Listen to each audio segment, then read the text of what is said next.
Hi అండి, అందరూ ఎలా ఉన్నారు? బాగున్నారా? నేను బాగున్నాను. ఇవాళ వచ్చేసి నిన్న మా ఎండ్రకాయల ఫ్రై చేశాను కదండి. ఇవాళ ఎండ్రకాయల పులుసు అండి.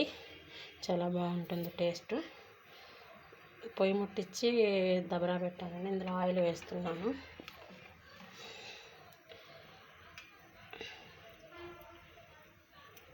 సరిపోతుందండి. ఇది బాగా హీట్ అవని కొంచెం జీలకర్ర వేస్తాను. జీలకర్ర అయితే వేసేసానండి. అది బాగా ఫ్రై అయింది. ఇప్పుడు ఆనియన్స్, ఒక ఆనియన్, ఒక టమాటా, ఒక 2 చిల్లీ కట్ చేశానండి. ఇవి వేస్తున్నాను. ఇప్పుడు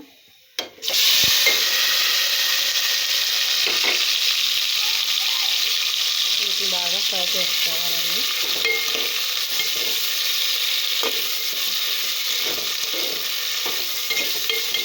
ఇందులోకి కొంచెం సాల్ట్, పసుపు వేద్దాము.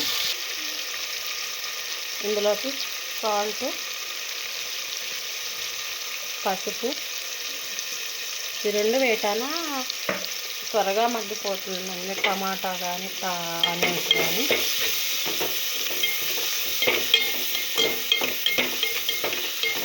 ఒక 3 నిమిషాలు మూత పెట్టుకున్నాము, త్వరగా మగ్గుతుంది. ఇద్దామండి. అలా చూడండి. ఇందులోకి అల్లం వెల్లుల్లి పేస్ట్ యాడ్ చేస్తున్నాము.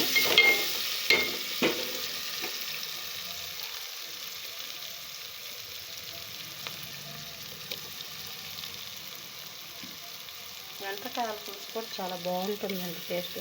నేను ఎప్పుడు తినలేదండి, కానీ వాళ్ళు ట్రై చేద్దాం అనుకుంటున్నాను. బాగా కలిపించుకున్నామండి.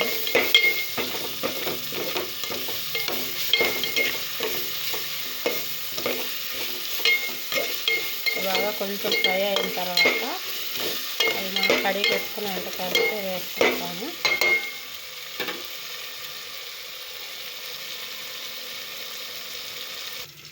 అల్లం వెల్లుల్లి పేస్ట్ వేగిందండి. ఇందులోకి మనం కడిగి పెట్టుకున్న ఎండ్రకాయలు వేసుకుంటున్నాను. ఇందులో వేస్తున్నాను.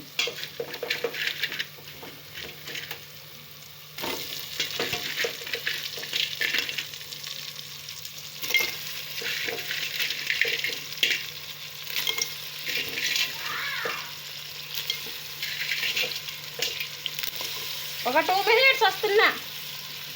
వీటిని బాగా కలిపెట్టుకున్నానండి. వీటిని బాగా కలిపెట్టానండి. ఒక 5 నిమిషాలు మూత పెట్టుకున్నాము.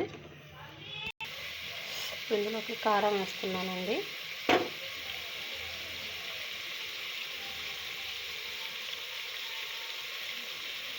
సరిపోతుంది.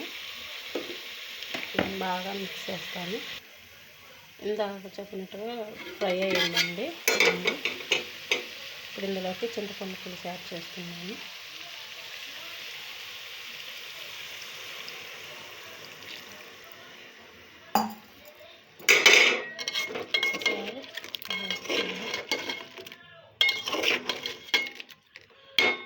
ఎండ్రకాయల పులుసు కూడా బాగుంటుందండి. నేను ఇదే ఫస్ట్ టైం అండి చేయడం. నేను తినకపోయినా కూడా మా హస్బెండ్కి చేసి పెడతానండి. ఏదైనా కూడా చాలా బాగుంటుంది. ఒక 5 నిమిషాలు మూత పెడదాం.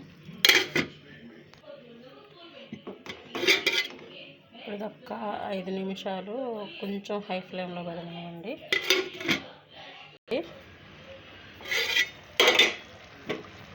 చూడండి ఫ్రెండ్స్, ఆయిల్ అలా రిలీజ్ అవుతుంది. రొయ్యల పులుసు, ఎండ్రకాయల పులుసు కూడా చాలా బాగుంటుందండి టేస్ట్. నేను ఎప్పుడూ తినలేదు, కానీ టేస్ట్ చేయాలి. బాగుంటుందని అంటున్నారు. టేస్ట్ చేస్తాను. టేస్ట్ చేసి మీకు రేపు షార్ట్ వీడియోలో చెప్తానండి బాగుందా లేదా అనేది. కూర అయితే ఇలా అయింది చిక్కగా. ఇది ఆపేసుకుంటే ఒక 10 నిమిషాల తర్వాత ఇంకా చిక్కగా అయిపోతుంది. సో ఫైనలీ కూర అయితే రెడీ అయిపోయిందండి. మీకు కనుక ఈ వీడియో నచ్చినట్టయితే like, share and subscribe to my channel. Please support మీ అండి. Thank you all of you. ఇప్పుడు గ్యాస్ కట్ చేస్తున్నానండి, మూత పెట్టేస్తా.